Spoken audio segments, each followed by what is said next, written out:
The wind whispered secrets through the trees. It carried tales of Blackwood Manor, a sprawling Victorian home on the edge of town. The house stood silent, shrouded in shadow, at the edge of the whispering woods. Locals spoke of it in hushed tones, their faces grim. Blackwood Manor, they said, held a darkness within its walls, a darkness that lingered long after the sun had set. The manor had stood empty for years, years filled with strange occurrences and unexplained events. Some whispered of flickering lights seen through the dusty windows, others told of disembodied voices carried on the wind.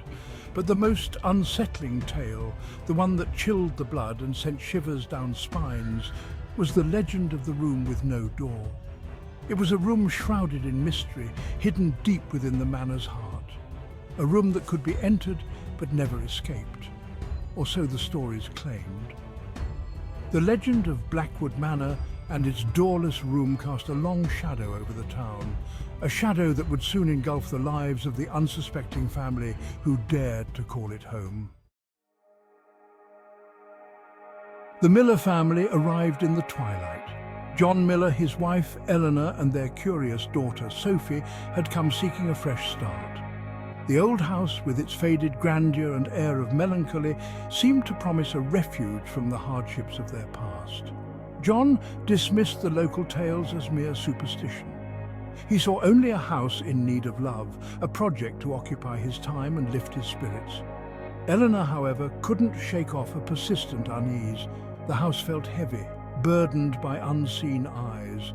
Their exploration of the manor led them to a peculiar discovery on the second floor. At the end of the hallway beyond the last bedroom lay a room that defied logic. It was a child's nursery, filled with toys and books. A rocking horse stood frozen mid-gallop, its painted eyes staring blankly.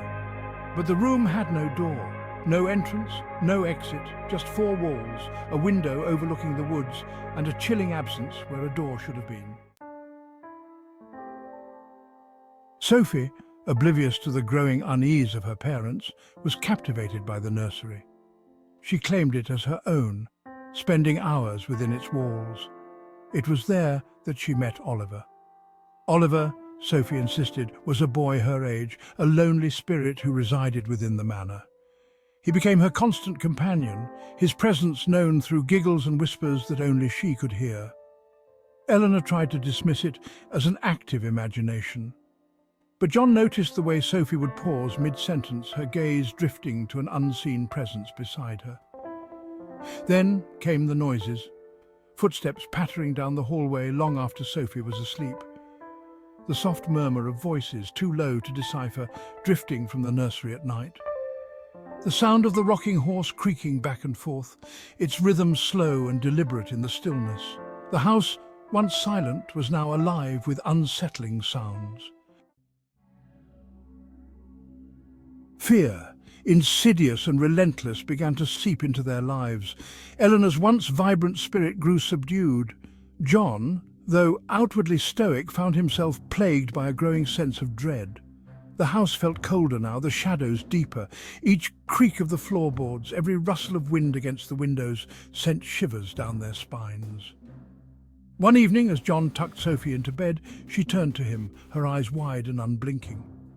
"Oliver says he wants to play with you, Daddy," she whispered.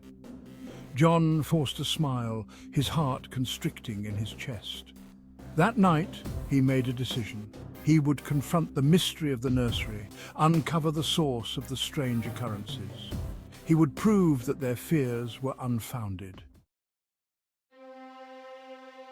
Armed with a lantern and a newfound resolve, John entered the nursery. "Sophie," he'd insisted, "stay in her room."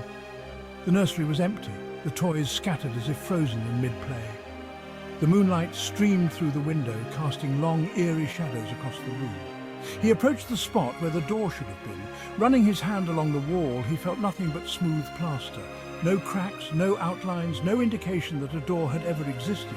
He was truly trapped, just as the legends had warned. Panic welled up inside him, cold and suffocating. He spun around, desperate to escape, but the room remained unchanged. Then he heard it, a whisper close to his ear, sending chills down his spine. It spoke his name, a low, raspy voice that seemed to emanate from the very walls themselves. His lantern flickered and died, plunging him into darkness. John's screams were swallowed by the shadows. When morning came, he was gone, vanished without a trace.